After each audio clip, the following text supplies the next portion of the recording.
Salut les gars, j'espère que vous allez bien, j'espère que vous m'entendez, je me suis mis dehors, il y a un peu de vent, mais normalement ça doit le faire. Aujourd'hui petite vidéo, donc je vais pas m'allumer de cigario parce que je suis pas allé en acheter.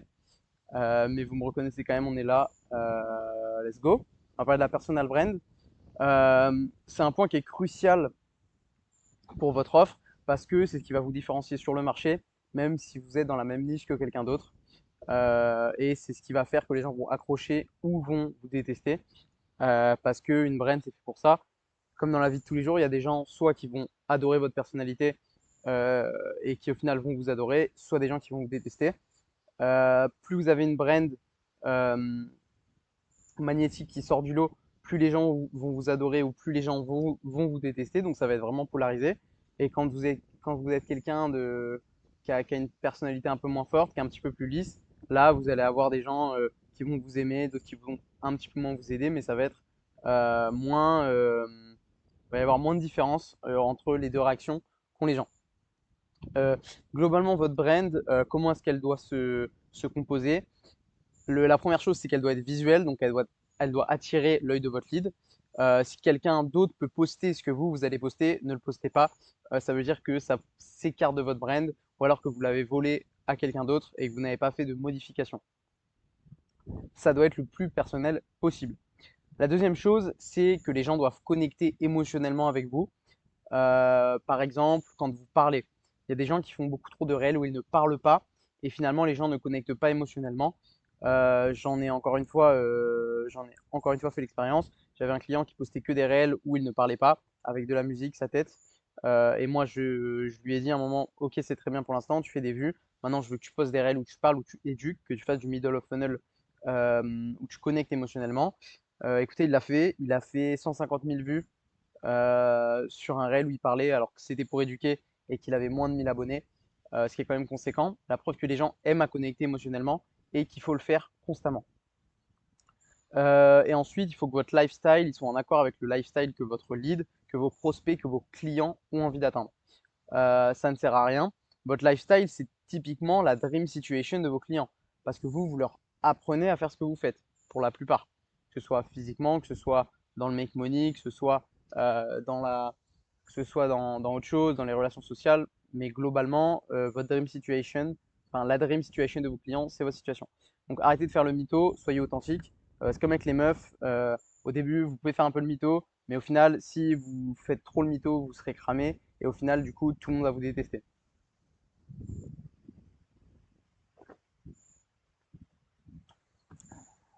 Bon, les crues de Normandie, les frères, ça se pourrait être focus. Et les gars, on y va.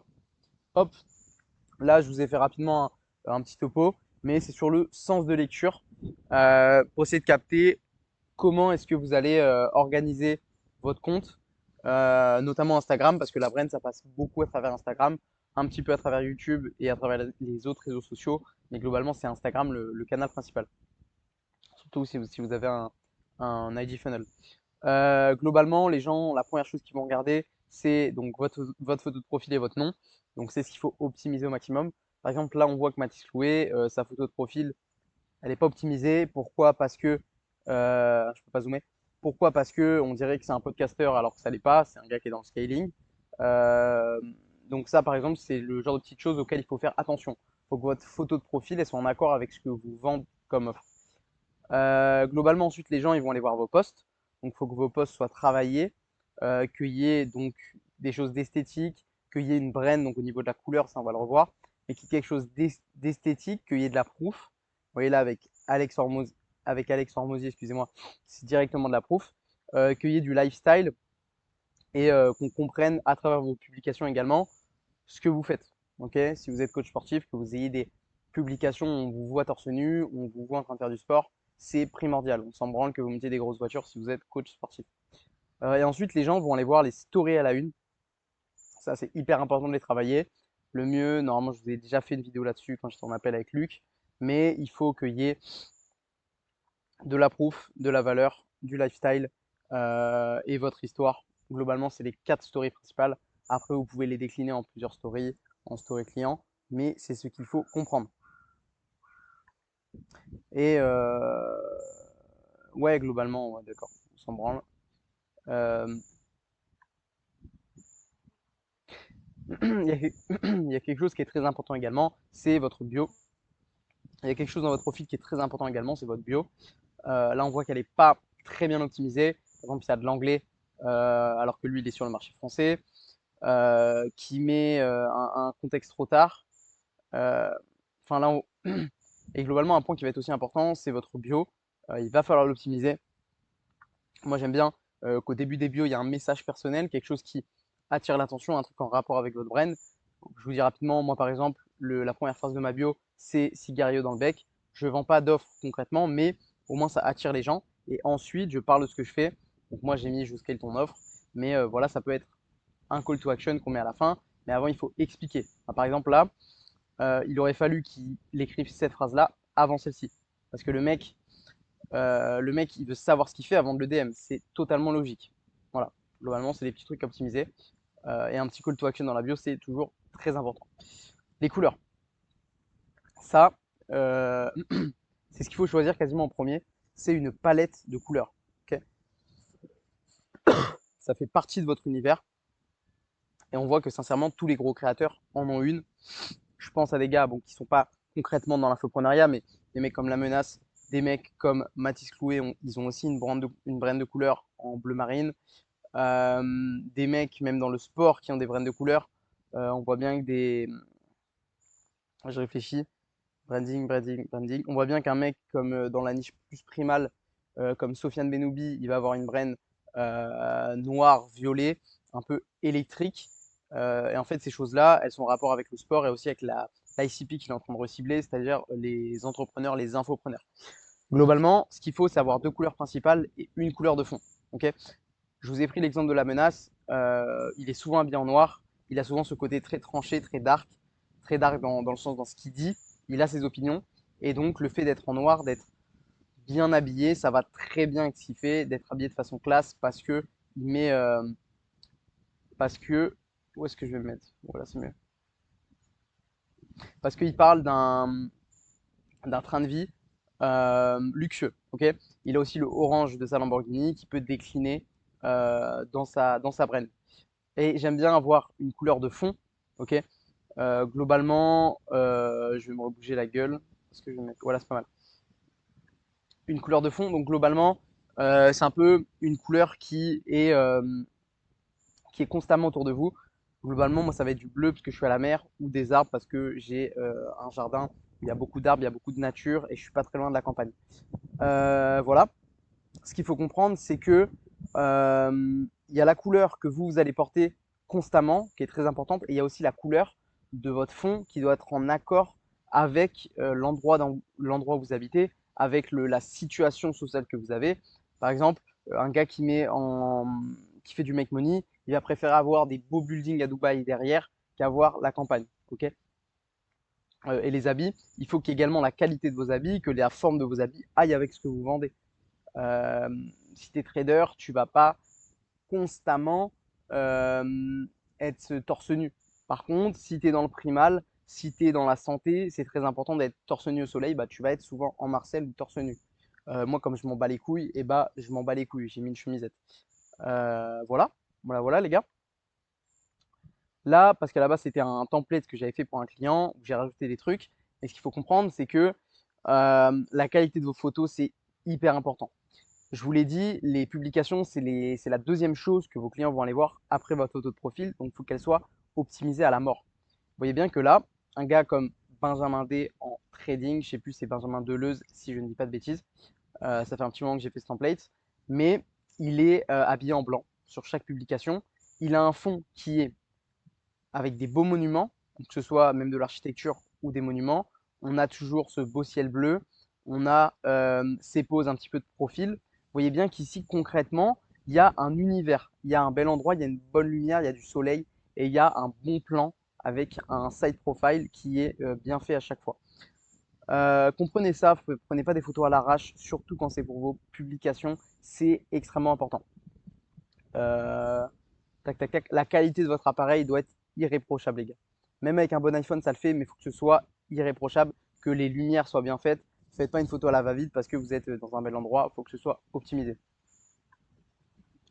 Ok, maintenant je vais vous parler d'un autre trader parce que le template était pour un trader. Euh, c'est un gars qui fait beaucoup d'édits, que ce soit des édits stylés, des édits rigolos. Mais en fait, les gens adorent les édits. Vous devez le voir, moi dans mon feed, j'ai que ça. Ça dépend que ce soit des acteurs, que ce soit des youtubeurs, que ce soit des mecs que j'aime bien, que j'apprécie sur le marché. Mais j'ai énormément d'édits de gens que j'apprécie. Et en fait, c'est très visuel. Euh, il y a beaucoup. En fait, on a envie de rester parce que les images changent beaucoup, notre taux de dopamine augmente, les musiques derrière sont hyper entraînantes et c'est ce qui fait que les edits sont incroyables. Encore en top of funnel, les edits sont incroyables. Faites plusieurs types d'edits, faites des edits drôles, faites des edits lifestyle qui donnent envie et faites des edits de travail, de trading, motivation, donc là dans son cas. N'hésitez pas, faites pas que ça, mais les gars, jouez avec ça. Lui, c'est une partie de sa brain, c'est de faire des edits marrants où il dit de la merde. Euh, je vais vous mettre un exemple.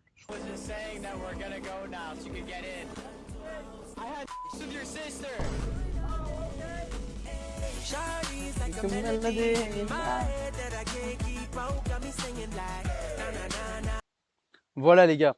Tac. Bon, tu vas bien. Voilà. Ok, maintenant, il y a une autre chose qui est importante, c'est d'avoir une pose stylée, d'avoir un style que vous prenez qui est propre à vous. On voit là chez ce trader Nino, c'est pas un gars hyper connu sur le marché, mais c'est un gars, je crois qu'il est suivi par un pote à moi, ou globalement, ou qu'il a été suivi, je sais plus. Euh, Nino, il a toujours du coup cette chemise ouverte qui fait très confiant. Il a cette montre, il a des montres sans doute. Il a une pose qui est assez badass où il regarde au loin, où il est posé en prenant de l'espace avec les jambes écartées. Et ça, en fait, ça compte. C'est pas anodin. Vous voyez bien qu'il y a quelque chose qu'on retrouve là. Il y a des petites différences, mais dans le blanc, noir, le fond, la pose, il y a quelque chose d'important. Il y a un bon choix de couleur aussi qui va avec son teint. Brun, yeux mat, quand on met une chemise noire, qu'on est bronzé, c'est stylé, les gars. Voilà. Donc, il y a aussi ça qui est très important, votre pose et votre style vestimentaire. Ok, globalement, vos stories à la une, j'en ai parlé rapidement, mais on doit voir votre brand à travers. Que ce soit dans le lifestyle, que ce soit dans l'histoire perso, que ce soit même dans les photos de fond de vos résultats, il faut que ça aille avec votre brand. Il ne faut pas que ce soit des photos qui n'ont rien à voir avec vous.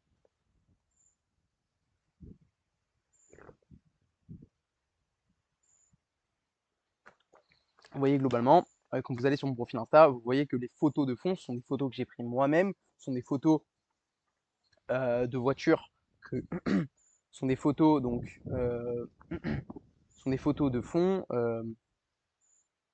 sont des photos de fond, de montres qui sont chez moi, du bateau, de voitures qui sont chez moi. Ça va pas être de montres, donc de montres que j'ai chez moi, du bateau, de voitures qui sont chez moi. Ça va pas être des choses que j'invente, ça va pas être des locations, ça va être des choses que je vais pouvoir remettre. Ok. Et pareil, tout ira dans les couleurs. Je ne vais pas mettre une voiture jaune, ça n'a aucun intérêt parce que de une, j'en ai pas, et parce que de deux, ce n'est pas dans ma brand. Donc voilà. Et la story lifestyle, n'hésitez pas à mettre des choses un petit peu plus personnelles, des endroits personnels où vous êtes allé, des choses que vous aimez bien faire qui sont personnelles. Moi, j'ai un pote qui fait beaucoup de tirs sportifs. Bon, il n'a pas d'offre, mais globalement, moi, je lui dirais de mettre ça en avant s'il avait une offre, parce que ça fait partie de sa brand. Parce qu'en France, peu de gens font du tir sportif, peu de gens font du tir sportif longue distance comme lui il fait, et peu de gens sont bons là-dedans. Et lui, il est très bon. Euh, Histoire perso, faut que votre histoire soit personnelle. Faut que vous parliez de d'où est-ce que vous venez, où vous êtes maintenant, pourquoi vous avez euh, vous êtes transféré de cette situation de merde à votre dream situation et pourquoi les autres peuvent faire pareil avec leur propre histoire personnelle. Euh, voilà, les résultats c'est exactement pareil. Il faut en mettre beaucoup, il faut des beaux fonds, il faut des beaux pourcentages, il faut beaucoup de remerciements et il faut que les images derrière elles aillent, il faut que les messages ils aillent avec votre brand. Ok. Ouais.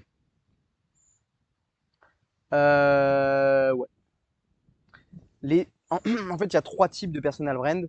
En fait, il y a trois types de personal brand. Il y a des gens qui vont attirer avec la tête, d'autres avec le cœur et d'autres avec le ventre. Globalement, les brands de tête, c'est quand on va poser un problème en réel, on va donner une solution et en gros, on va expliquer la méthode. Le cœur, c'est des gens qui vont attirer avec leur histoire personnelle, qui font réfléchir, ok, et qui donnent envie de s'intéresser à la personne parce que ça nous paraît pertinent ce qu'elle raconte. On se reconnaît, on a des émotions, on a connecté fortement avec elle.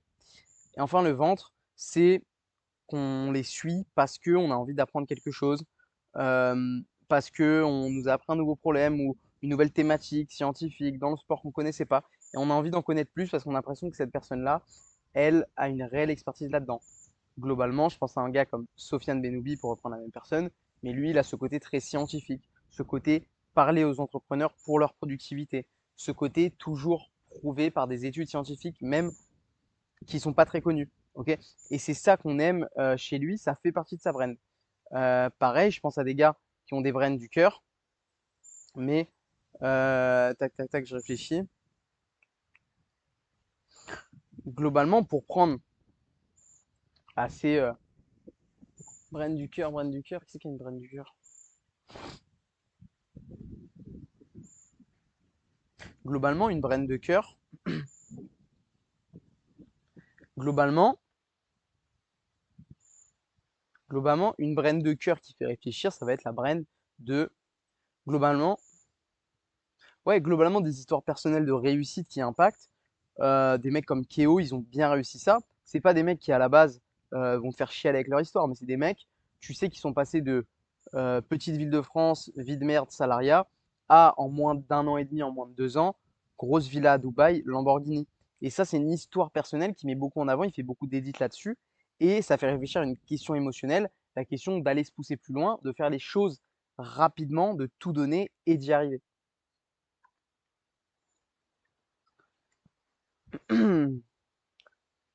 La voix, c'est le filtre pour la connexion émotionnelle. Tout ce que vous pensez, toute votre brain, elle passe à travers votre voix, ok? Et elle passe à travers plusieurs aspects de votre voix. La première, ça va être l'intonation, la façon dont vous allez vous exprimer. On a tous une intonation différente. Les infopreneurs vont plus ou moins parler vite, vont plus ou moins parler fort, vont plus ou moins parler de façon aiguë, et c'est ce qui va vous différencier. Il faut que cette intonation, elle soit en lien avec ce que vous dites. Un mec qui m'apprend à être un mal alpha, je ne sais quoi, je ne sais quoi. Un mec qui me fait un coaching dans le primal, qui m'apprend à augmenter ma testostérone, à augmenter les points masculins de ma personne. J'ai pas envie qu'il me parle comme un homosexuel de 8 ans, comme un homosexuel de 15 ans avec une voix de pédale. Je veux quelque chose de percutant, je veux une voix grave, je veux une voix qui est posée, qui est calme, qui est low cortisol. Il y a aussi le langage que vous allez utiliser, c'est hyper important parce que en passant d'un sujet à un autre, on va pas avoir le même type de mots. Ok. Un sportif, il va pas avoir le même type de mots qu'un gars dans le business. Un gars dans le business, il va utiliser call, il va utiliser closing, il va utiliser ads, il va utiliser leads, il va utiliser ROI, il va utiliser des mots comme ça. Un gars dans le sport, il va me parler de mon deltoïde postérieur, de mon deltoïde antérieur, d'un push-pull leg, de rounds de sparring, etc., etc. Globalement, vos mots, ils doivent percuter. N'hésitez pas d'ailleurs à utiliser vos propres mots, à inventer vos propres termes, à reprendre des termes du marché américain pour qu'on les relie à vous et que ça augmente cette expertise à travers votre brain. Quand Mathis Clouet utilise Value Asset dans toutes ses vidéos, qu'il explique que ça vient de lui, et bah globalement, quand j'entends le terme Value Asset, moi je pense à lui. Okay, parce que c'est le boss FR des Value Asset. Et après, il y a moi. Euh, enfin, et enfin, l'humour qui passe à travers votre voix. Est-ce que vous allez faire de l'humour pour la masse, de l'humour beauf, de l'humour qui fait rire les foules? Est-ce que vous allez faire de l'humour plus subtil pour les gens dans votre niche, ok, de l'humour lié à ce que vous faites, à ce que vous connaissez, ou est-ce que vous allez faire de l'humour choquant qui va être tranché, où les gens vont soit vous détester, soit vous adorer, ce qui fonctionne le mieux pour faire des vues, mais ce qui divise énormément. Moi, quand je fais un réel sur les Arabes ou je fais une vanne sur eux, et bah, j'ai 600 000 vues très rapidement. Les gens dans les commentaires s'insultent, ça fait augmenter le référencement, ça fait que beaucoup de gens me détestent, mais que ceux que j'ai fait rire sont très heureux. J'ai un peu refait leur journée. Enfin, j'ai refait une partie de leur journée. Votre brand, elle passe à travers votre logo, ok? Et les couleurs de votre brand, elles passent également à travers votre logo. Ce que vous faites, ça passe également à travers votre logo. Là, c'est un logo que j'avais fait du coup pour la personne à qui j'ai fait le diapo. C'est un trader, un trader, un trader, c'est un trader. Vous voyez bien que j'ai mis des bougies derrière le logo. J'en ai utilisé plusieurs, j'en ai essayé plusieurs, d'autres avec un B, d'autres sans B. C'est pas très compliqué, il suffit d'avoir la brand, d'avoir l'univers, d'avoir le, quelque chose de personnel, par exemple là, un nom de famille. Et vous voyez bien qu'on fait des brands qui sont jolis facilement avec le logo. Vous pouvez engager quelqu'un pour votre logo, ça peut être bien, mais Claude actuellement, avec les outils qu'on a, il est totalement capable de faire des choses correctes si vous lui donnez le bon prompt. Sur ce, les gars, j'espère que vous avez bien appris sur la personal brand. J'espère que vous avez déjà des points à mettre en avant pour votre personal brand. N'hésitez pas à prendre des objets personnels. N'hésitez pas à prendre des choses que vous faites dans la journée qui sont personnelles. C'est ce qui va vous différencier. Faites-le, n'oubliez pas. Ça peut être des choses qui vous paraissent anodines, mais qui ne le sont pas.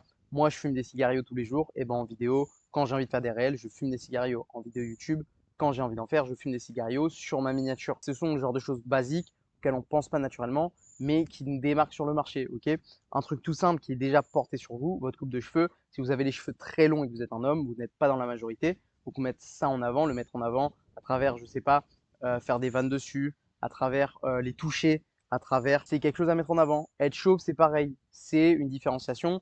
La plupart des gens ne sont pas chauves, donc il faut le mettre en avant. Sur ce, les gars, passez une bonne soirée. Allez skyler et envoyez-moi un DM sur Insta si vous voulez qu'on discute un petit peu. Peace.